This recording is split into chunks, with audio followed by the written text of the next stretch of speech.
Selamat pagi anak-anak. Pagi hari ini kalian akan belajar PKN dan juga bahasa Indonesia. PKN pagi hari ini belajar tentang keragaman suku yang ada di Indonesia, khususnya teman-temanmu yang ada di sekolah. Walaupun kamu tidak sekolah, tapi kamu bisa mempelajari keragaman suku temanmu yang ada di sekolahmu.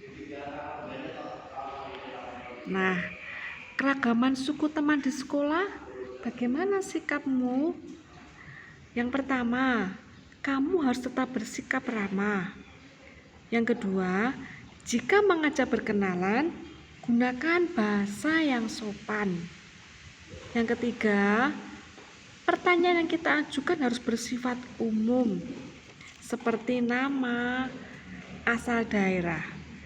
Dan jika bertanya, tidak boleh terkesan memaksakan kehendakmu. Nah, anak-anak, ada banyak sekali suku-suku yang ada di Indonesia. Keragaman suku budaya di Indonesia merupakan kekayaan bangsa Indonesia. Karena setiap suku memiliki kebudayaan khas, yaitu pakaian adat, bahasa daerah, kesenian daerah, serta adat istiadat.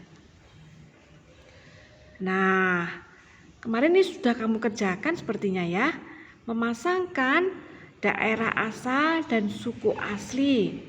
Contohnya, Baria dari Madura, berarti dia suku Madura. Asep dari Bandung, dia suku Sunda. Joko dari Solo, berarti dia suku Jawa. Madin dari Jakarta, berarti dia suku Betawi. Nah, Ibu lanjutkan ya anak-anak.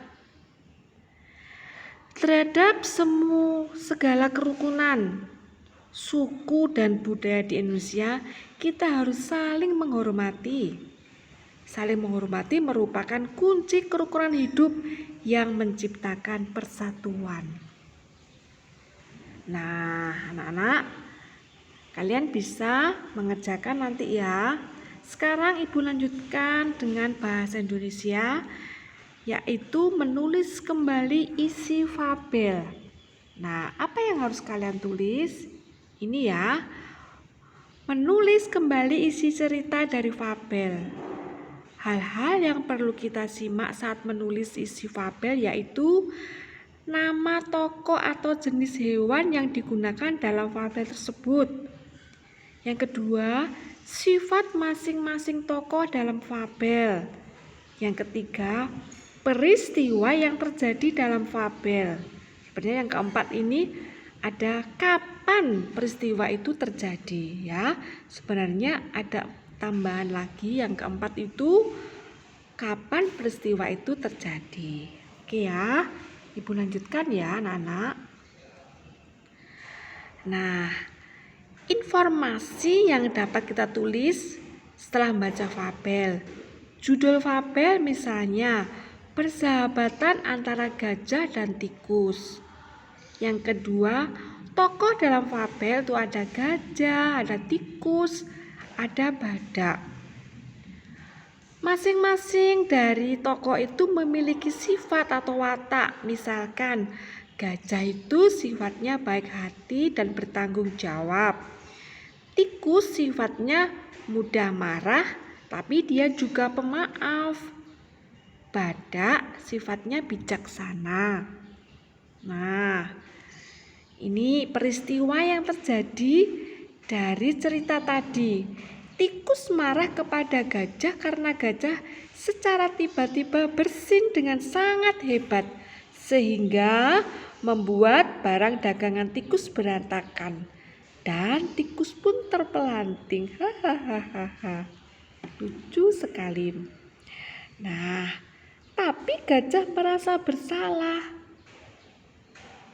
Gajah pun meminta maaf pada tikus. Tikus meminta ganti rugi kepada gajah.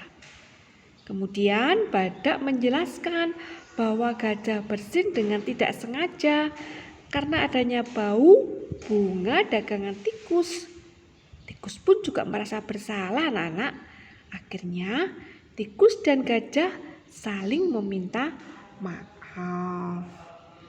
Nah, tugas kalian hari ini adalah mengerjakan modul tema 7, subtema 4 tentang PKN. Halaman 7.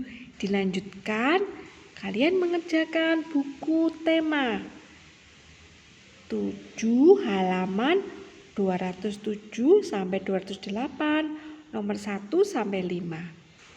Serta mengerjakan bahasa Indonesia dari modul subtema 4 halaman 14 dan 15. Oke anak-anak, selamat mengerjakan ya. Tetap bersemangat, Tuhan memberkati.